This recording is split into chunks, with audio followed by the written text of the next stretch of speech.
They're trying to ban the Christmas mushroom. What's up, you guys? Mike here. So, great video for you guys tonight. And I just want to say I was driving home tonight, heard something come across the radio. I had seen a few things online, and I was like, man, I should talk about this, okay?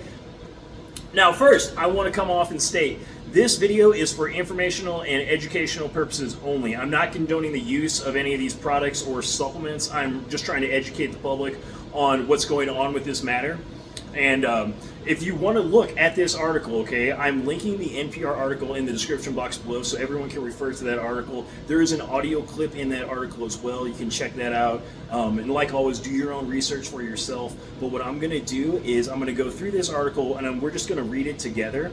And I just want to tell you what it says, all right? So let's check out this article. All right, everyone, so here is that NPR article. And we're just going to kind of read through it together. The FDA restricts a psychoactive mushroom used in some edibles. We're going to scroll down a little bit. Now you can see, you can click, you can actually listen to an audio on NPR. There is a picture of the fly agaric itself right there. We'll continue to go down. Federal regulators are taking aim at a popular category of psychoactive edibles that contain an iconic red-capped mushroom in the wake of a rash of illnesses and even a few suspected deaths.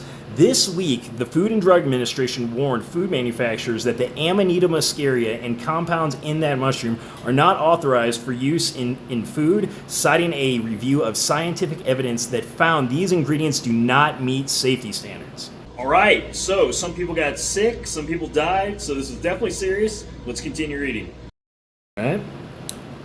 There's considerable folklore surrounding the white spotted fungus, also known as fly agaric, which permeates popular culture, even appearing in the Mario video game franchise and as emojis. Okay, so right there we're just saying, like, this is an iconic mushroom. Most people know of the Amanita muscaria, or they have seen pictures of it. Okay, there's all sorts of folklore on it. Mario video games, emojis, all right? I'm actually going to tell you guys the story of kind of like how shaman have incorporated the Amanita muscaria in just the history of Christmas, like folklore that has been passed down. So I'm going to tell that story later on this week. So subscribe to the channel if you haven't already, so that way you can check out that story and learn some more about the Amanita muscaria. But let's get back to this article. Unlike psilocybin, the active ingredient in magic mushrooms, Amanita muscaria isn't a controlled substance. It is advertised as an ingredient in some edibles, which are touted as having a cognitive-enhancing nootropic or microdosing blends. Many are sold in trippy-looking packages at convenience stores, smoke and bake shops, and online.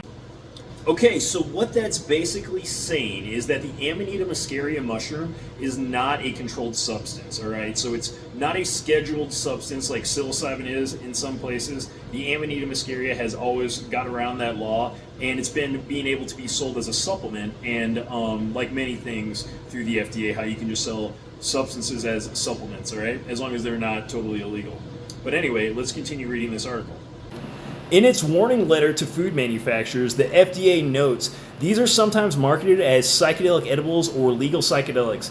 That and adverse event reports prompted the agency to assess the mushroom's safety profile. All right, so the FDA was like, dang, we're going to send all these people warning letters right now. So that's what's basically going on. They're sending everyone out these warning letters.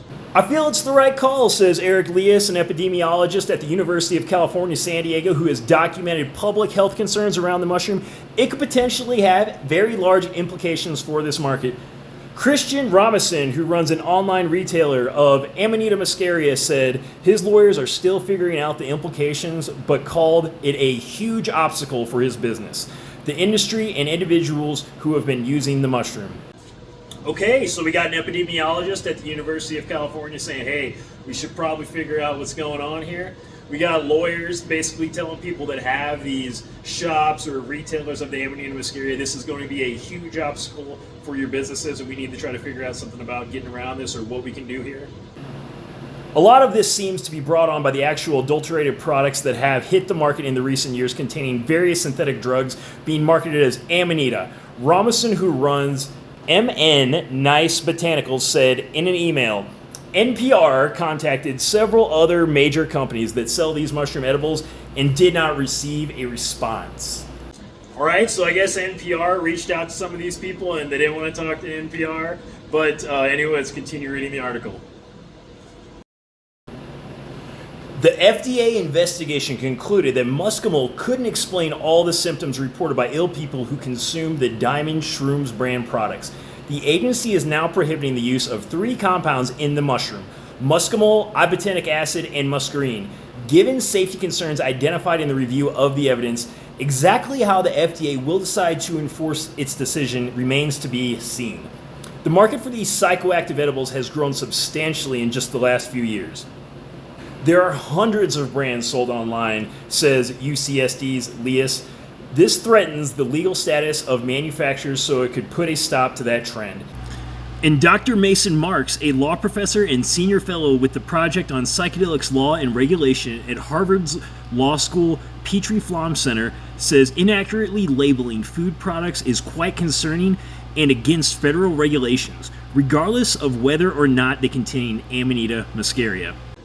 I do tend to agree with mislabeling products or not stating correctly what is in the product on the label is concerning, and I personally don't like that. I want to know for sure what I'm taking in, if I'm choosing to take a supplement. But let's continue reading.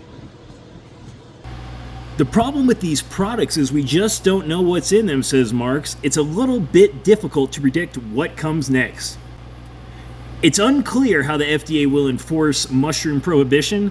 The FDA has a variety of options at its disposal, and it can work with companies to initiate a recall, as it already did with Diamond Shrooms. Seize products on store shelves, get a court order, or an injunction to prevent sales. In theory, the agency could even push the DEA to designate the mushroom or its active ingredients as a controlled substance, although that would depend on how the incoming Trump administration wants to handle the matter, says Marks. The FDA issues a lot of these warning letters. He says there's a possibility that nothing will happen. I will just say, in my experience with the supplement world, the FDA does send out a lot of these different warning letters and stuff like that, but that doesn't always mean something's going to happen. The situation has a lot of parallels to what's happening with certain hemp-derived products like Delta-9 THC, CBD, or other cannabis products.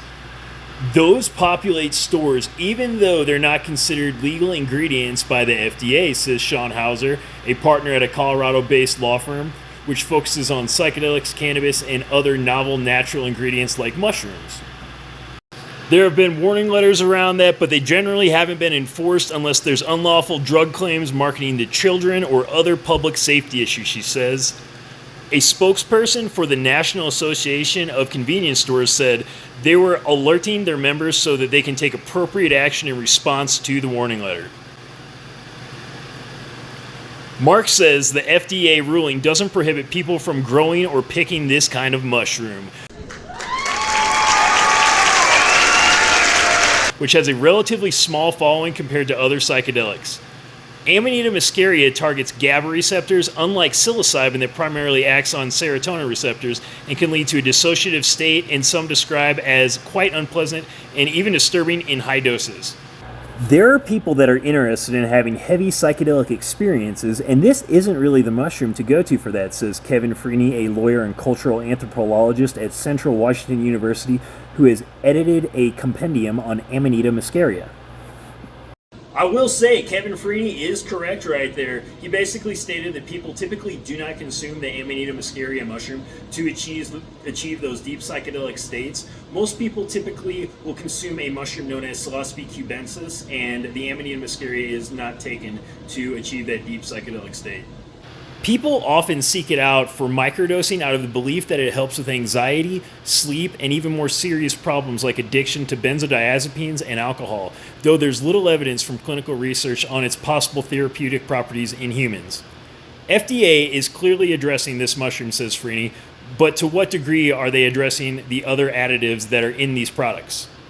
Freeney is also an advisor for Psyched Wellness, a company that sells Amanita muscaria products and is affected by the FDA decision. He says his comments do not reflect the company's views.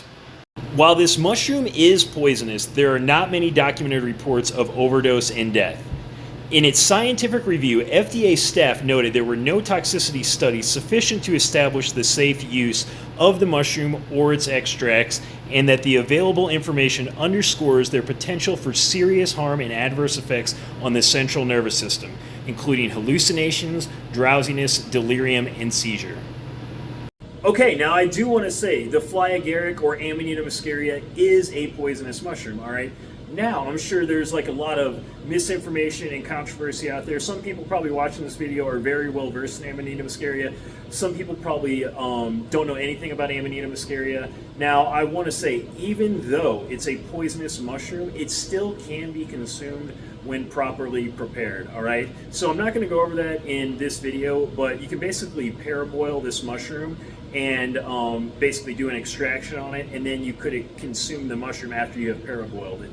And there's many other like poisonous mushrooms that you could potentially paraboil and consume and not die or not become ill. Like I said, I'm not advocating this whatsoever, but even though it is a poisonous mushroom, there are ways to consume this properly, all right? So do your own research on that. And I will say a lot of times when people are making teas or something of that nature, if they are trying to use this mushroom for a altered state experience, they're making a tea and they're typically consuming the properly prepared tea. All right, now let's get back to the article. Online retailer Robinson and others in the industry have said the mushroom can be prepared in ways to reduce undesirable effects. The FDA said there are no internationally recognized food standards to support safe processing and consumption. Hauser, the Colorado-based lawyer, sees this as a cautionary tale of hands-off approach that the FDA has taken with some natural substances that have a history of being used for medicinal, beneficial, or spiritual purposes. This is one of the places where consumer demand is moving faster than the law, and businesses are going to try and meet that demand, she says. When these products are unregulated and when there isn't a consumer education, that's where you have real public safety issues. All right, guys, so I just kind of want to give you like my personal take on the article, the Amanita muscaria, different regulations on mushrooms, supplements, things like that. Now, I just want to say too, like the Amanita muscaria is not an illegal mushroom, okay, by any means. You can go out, and I've picked them, I've foraged them here in Colorado myself. I found my first few just a couple of years ago as I was hiking the Colorado Trail, and that was a picture of Amanita muscaria in my mouth there. Now, I did not eat that, okay, that was a raw mushroom. You should not consume the Amanita muscaria raw. Like, if you're ever going to do that, like I said, it would be consumed through a paraboiling method, and if people are looking for like that altered state effect, they're typically doing an extraction or making a tea, but I'm not going to cover that here in this video, but y'all can do your own research on that and check it out. But like they stated at the end of the article, their education is key, okay? So definitely if you're thinking about messing around with any of these mushrooms whatsoever, that's why you should definitely research them in depth. You know, make sure you know what you're doing, make sure you know what you're consuming, especially if you're out there foraging and picking. I will probably do some videos here on Amanita muscaria. It's very easy to identify mushroom, but we'll do some of that here. I didn't get a chance to go out and pick any this year, but this upcoming season I will more than likely go out and pick some Amanita muscaria, and we'll talk about that a little bit here. Now I want to say too, like with anything supplements, you have to be careful in the world of supplements, because even when you would go to like any supplement store, you know, whatever you buy off the shelf, that stuff isn't really always necessarily regulated. Most of it isn't regulated. So anything could be put in there. You really have to know who you're getting your stuff from, making sure you're going to trust the manufacturer. I personally think it's terrible that people will put other products in something that they are stating is another thing. That's not the way to do business. It's just really bad practice, all right? But anyway, if you guys want, just like drop some comments in the comment section below. Let me know what you think about this whole thing. Let me know if you've ever found the Amanita muscaria out in the wild. Let me know if you've seen these supplements maybe in local convenience stores or smoke shops or wherever, you know, because I know they're out there. Back when I was living in St. Louis, there were several places around there selling these different Amanita products and things of that nature. And I'm not against any of that kind of stuff. What I really want to see is I want to see just good, clean products out on the market, like if someone's going to sell something.